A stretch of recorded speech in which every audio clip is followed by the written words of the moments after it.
میں قربان جاؤں اپنے نبی کی سیرت پر. آپ نے فرمایا اکرموا اولادکم، اپنی اولاد کو بھی عزت دو، اپنی اولاد کو بھی عزت دو. ماتحت کو عزت دینا یا چھوٹوں کو عزت دینا تو اس سے بھی بڑی بات بن جاتی. جو تمہاری جن کو قتل بھی کر دو تو تمہارے اوپر کوئی مقدمہ نہیں بن سکتا ہے. آپ نے کہا اپنی اولاد کو عزت دو، کہ ان کے اندر عزت بھرو گے تو وہ واپس آئے گی. جب ہر وقت ڈنڈا چڑھا ہوا ہے، کتنا پڑھ لیا، کتنے اے آ گئے، کتنے بی آ گئے، کتنے سی آ گئے، جب ہر وقت ان کے سروں پہ یہ تلوار، 3 سال کے بچوں کو اسکول یہ مائیں ڈال دیتی ہیں، ان سے بڑا ظالم کون ہوگا؟ 3 سال کا بچہ بھی اسکول جانے کے قابل ہوتا ہے، وہ تو ماں کی گود کے لیے ہوتا ہے. 7 سال تک میرا نبی کہتا ہے نماز پڑھنے کا نہ کہو. نماز جیسے فریضے کو جو سب سے زیادہ شریعت میں ہائی لائٹ ہوا ہے، 7 سال تک وہاں نماز بھی نہ تو کیا کرو کہ پیار دو، چھاؤں دو، جھولی دو، گود دو. جو ماں 2 بچوں کو تنگ ہو کے اور جا کے اسکول پھینک آتی ہے کہ میری جان بخشی جائے، 30 بچوں کو ایک ٹیچر کیسے سنبھالے گا یا سنبھالے گی؟ اپنے بچوں کو اسکول ڈال دیا تو بیکن والوں کے پاس یا گرامر والوں کے پاس یا جتنے بھی اسکول ہیں ان کے پاس تو محبت کوئی نہیں. وہ تو ایک ڈیل ہو رہی ہے. ہمارے اسکول کے ہمارا جو نظام تعلیم ہے وہ کاروبار بن چکا ہے. معذرت کے ساتھ ہاتھ جوڑ کے کہتا ہوں، ہمارا نظام تعلیم نہیں ہے. ہمارے تعلیمی ادارے تو کاروبار بن چکے ہیں. ہمارے ڈاکٹر تاجر بن چکے ہیں. جب قوموں پہ زوال آتا ہے تو یہ چیزیں ظاہر ہوتی ہیں. ایسے ایک لطیفہ ہے کہ اوپر سے تنخواہیں تھوڑی، ایک 40 بچے، 30 بچے، 20 بچے پکڑا دیے، ایک چیں کر رہا ہے، ایک باں کر رہا ہے، کوں کر رہا ہے، کہیں کر رہا ہے. وہ بیچارے کبھی ادھر بھاگتی کبھی ادھر بھاگتی ہے. تو ماں کہتی میں نے بیکن میں ڈال دیا، بس ہن ٹھیک ہو جائے گا. ٹھیک ہو جائے گا؟ وہ تیرے سر تے ہی لتر مارے گا بڑا ہو کے.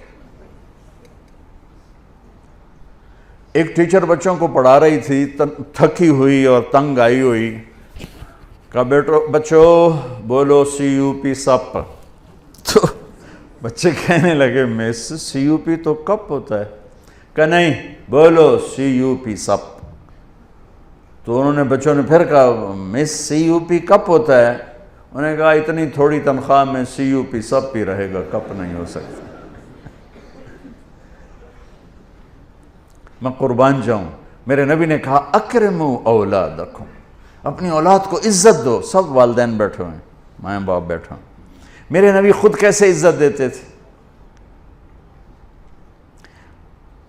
یہ میرے نبی کا گھر ہے، یہ آپ کی بیٹی فاطمہ کا گھر ہے. بیچ میں 2 گھر ہیں، تیسرا کا چوتھا گھر حضرت فاطمہ کا. اور آنا جانا کبھی کبھی نہیں ہے، ہر دوسرے تیسرے دن آنا ہے، روز بھی آنا ہے، چونکہ ساتھ تو گھر ہیں.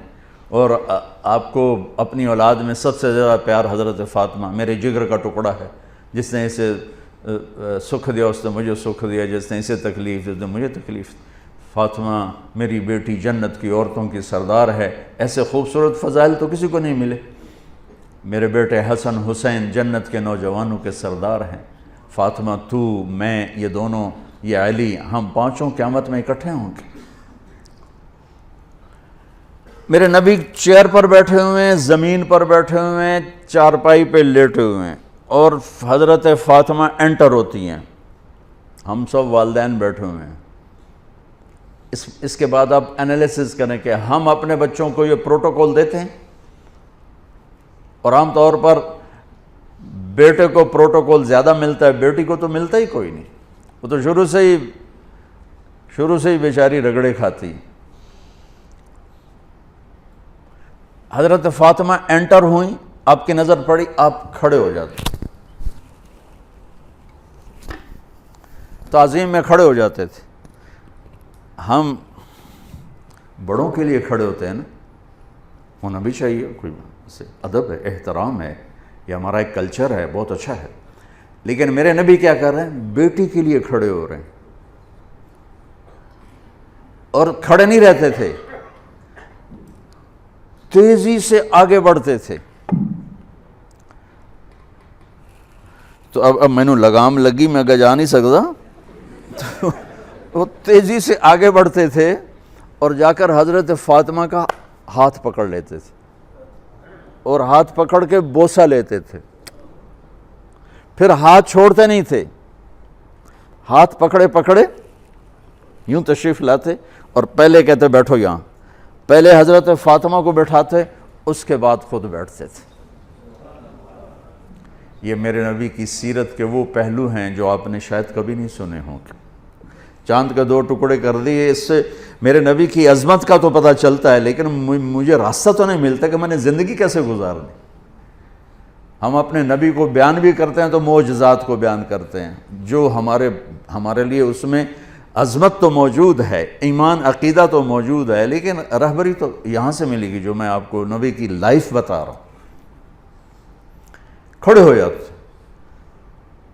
اور حضرت فاطمہ بھی اپنے ابا کے ساتھ یہی کرتی تھی۔ پھر اولاد کا بھی رکھ کہ جو ہی اللہ کے نبی انٹر ہوتے، وہ بیٹھی ہیں، وہ لیٹی ہیں، وہ کوئی کام کر رہی ہیں، ایک دم بجلی کی تیزی کے ساتھ جاتی، اپنے باپ کا ہاتھ پکڑ کے بوسہ لیتی، پھر ہاتھ نہیں چھوڑتی تھی، ہاتھ پکڑے پکڑے پکڑے پہلے اپنے حبیب والد کو بٹھاتی، پھر اس کے بعد خود بیٹھتی تھیں۔ میرا نبی چھوٹوں سے یوں کر کے دکھا گیا۔ آپ بڑے افسر اگر چھوٹوں کو عزت دیں گے تو آپ کے دفتر جھوٹ سے پاک ہو جائیں گے، آپ کے دفتر منافقت سے پاک ہو جائیں گے، آپ کے دفتر خوشامد سے پاک ہو جائیں گے، غلط فیصلوں سے پاک ہو جائیں گے۔ جب آپ کو کوئی مشورہ دینے والا صحیح مشورہ ہی نہیں دے گا تو آپ پر وہی تو آتی نہیں کہ آپ صحیح فیصلے کریں۔ ہمارے فیصلے کتنے غلط ہوتے ہیں آپ کو اندازہ ہی نہیں، کیونکہ آپ لوگ اسلام آباد میں بیٹھیں، ٹھنڈے دفتروں میں بیٹھیں، ٹھنڈے ایڈیٹوریم میں بیٹھیں، کانفرنس بھی ٹھنڈے ایڈیٹوریم میں ہے، تو چکوالج کی ہو رہا ہے تو انہوں کی پتہ، جہاں پانی کی بوند نہیں مل رہی، اوپر سے نظام ہو خوشامد والا تو تباہی ہے۔ عبد الملک ابن مروان اموی بادشاہوں میں، مروان کے بعد پہلا جب بادشاہ بنا تو جو جیسا بھی تھا، لیکن اس کی آپ بات سنیں۔ جب وہ بادشاہ بنا کہا بھئی دیکھو چند باتیں میری سن لو، اپنی درباریوں سے کہا میری چند باتیں سن لو، کوئی میرے سامنے جھوٹ نہ بولے، جس کا جھوٹ ثابت ہو گیا وہ اپنی زندگی کی پھر خیر منائے، کوئی میرے سامنے خوشامد نہ کرے، میں جتنا اپنے آپ کو جانتا ہوں اتنا تم مجھے نہیں جانتے ہو، لہذا کوئی میری خوشامد نہ کرے، اور کبھی مجھے کسی کے خلاف نہ بھڑکایا جائے۔ میں بادشاہ بن چکا ہوں، میری تلوار نیام سے باہر ہے، اگر مجھے کسی نے غلط کسی کے خلاف بھڑکا دیا اور میری تلوار چل گئی تو صرف میں مجرم نہیں ہوں گا، وہ بھی مجرم ہوگا، پھر ان کی بھی نسلیں برباد ہوں گی، لہذا کوئی میرے سامنے کسی کی شکایت نہ کرے میرے سامنے۔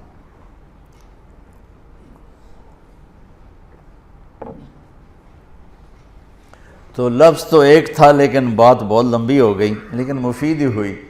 پہلی کتابوں میں کہ ایک نبی بھیجوں گا لا یقول الخنا، جو کبھی ایسا بول نہیں بولے گا جس سے کوئی یوں کہے جو میری بےزتی ہوگی، کیونکہ عزت اور ذلت کا احساس چھوٹے سے بچے سے پیدا ہو جاتا ہے، جو یوں آنکھ کھولتا ہے اور کچھ سننے اور بولنے کے قابل ہوتا ہے، اس کے اندر عزت اور ذلت کا پورا سسٹم بیدار ہو جاتا ہے۔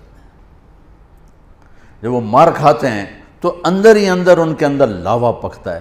جب وہ 3 سال کے اسکول بھیجے جاتے ہیں اور روتے ہوئے جاتے ہیں تو ان کے اندر ایک نفرت پیدا ہوتی ہے، کیونکہ ماؤں نے اپنی ممتا، اپنی ماں ہونے کا حق ادا نہیں کیا، ان کو اسکول کے حوالے کر دیا۔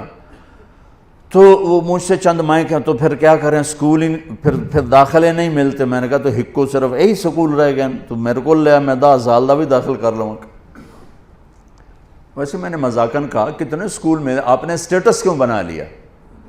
یہ ماؤں نے اسٹیٹس بنا لیا کہ فلاں اسکول میں میرا بچہ پڑھتا ہے، فلاں اسکول میں میرا، ان کو تمہاری اولاد سے تھوڑا غرض ہے، ان کو تمہارے پیسوں سے غرض۔